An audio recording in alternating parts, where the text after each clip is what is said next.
इस खबर के प्रायोजक हैं ब्रांडेड लॉट वाला, लाल क्वार्टर, कृष्णानगर, दिल्ली। सीलमपुर विधायक अब्दुल रहमान ने विधानसभा में उठाया बसों से मार्शल हटाए जाने का मुद्दा। धन्यवाद अध्यक्ष महोदय।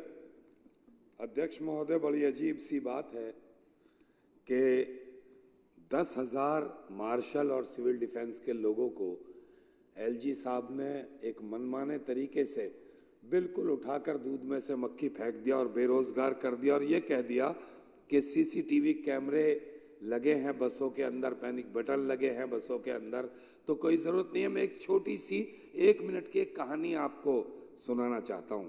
एक गांव में एक गरीब व्यक्ति का परिवार रहता था जंगल के नजदीक, और उस जंगल में था क्या कि उनके पास एक गधा था और बरसात का मौसम था, बरसात हो रही थी, और इत्तेफाक से क्या हुआ कि वहां एक शेर आ गया और शेर आकर के उसके कमरे में जहां गधा बांधा होता था वहां शेर जाके खड़ा हो गया।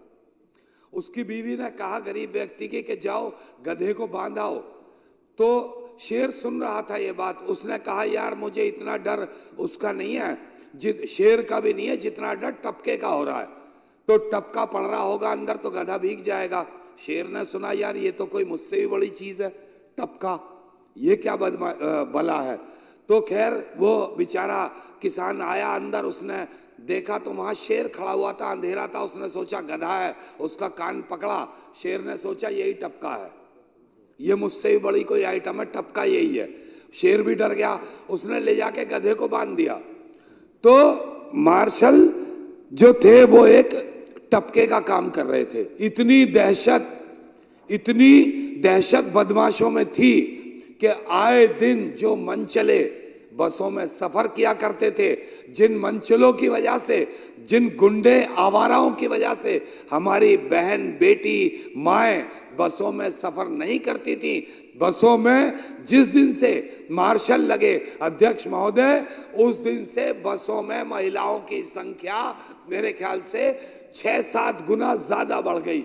आज बेखौफ होकर के महिलाएं बसों में सफर करने लगी, बेखौफ होकर के माँ बहन बेटियों ने बसों में सफर करना शुरू कर दिया, क्योंकि उनकी हिफाजत के लिए वहां सीसीटीवी तो लगा ही था, वहां पैनिक बटन तो था ही, एक मार्शल भी वहां बैठा हुआ था, और जिसका डर इतना था बदमाशों में। और कई हादसे ऐसे हुए दिल्ली के अंदर जहां हमारे मार्शल ने उन गुंडों को तुरंत पकड़ करके पुलिस के हवाले किया ले जा करके, और उस बदमाशी पर रोक लगाई। तो महोदय मैं कहना चाहता हूं कि हमारी मंत्री महोदया के लिखने के बावजूद, आदेश देने के बावजूद कि 1 हफ्ते के अंदर अंदर इन मार्शलों का वेतन भुगतान किया जाए, उसके बाद उनका वेतन नहीं मिला।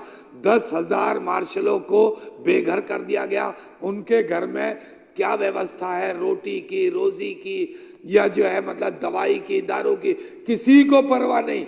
एलजी साहब एक लाट साहब की तरह बैठ करके काम कर रहे हैं, उन्हें कोई परवाह नहीं कि क्या होगा किसी गरीब का, उन्हें बस अपनी कुर्सी से मतलब। अभी कुलदीप भाई ने एक बड़ी अच्छी बात कही थी कि एलजी साहब अगर आप सच में ये सुरक्षा समझते हो कि वहां पैनिक बटन और वहां जो है सीसीटीवी कैमरे बसों में लग गए तो सुरक्षित है, तो सबसे पहला काम आप ये कीजिए कि आपके घर पर बहुत सारे सीसीटीवी कैमरे लगे हैं, आपके पास जितने भी सिक्योरिटी के लोग हैं उन सबको हटाइए।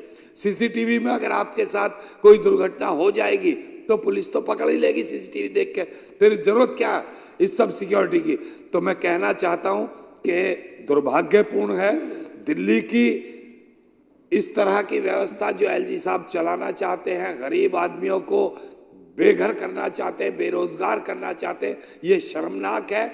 और अध्यक्ष महोदय आपके माध्यम से मैं कहना चाहता हूं कि इसी विधानसभा में 29/2/2024 में रेजोल्यूशन पास हुआ था, उसके बावजूद भी अभी तक ना उनको बहाल किया गया, ना उनका वेतन दिया गया है। तो ये बड़े शर्म की बात है कि दिल्ली की विधानसभा जिस रेजोल्यूशन को पास कर दे और उसके बाद भी उस पर अमल ना हो, दिल्ली के राजस्व मंत्री आदेश करें और उनके आदेश पर अमल ना हो, तो एलजी साहब क्या करना चाहते हैं इस दिल्ली का और कहां ले जाना चाहते हैं इस व्यवस्था को, बड़ा गंभीर होकर के इस विषय पर सोचना होगा। और उन बेरोजगारों के लिए जिन बिचारों को आज दर दर की ठोकरें खानी पड़ रही हैं, सड़कों पर भटकना पड़ रहा है, उन्हें तुरंत लगाने की व्यवस्था की जाए, उनका वेतन दिया जाए, उन्हें बहाल किया जाए।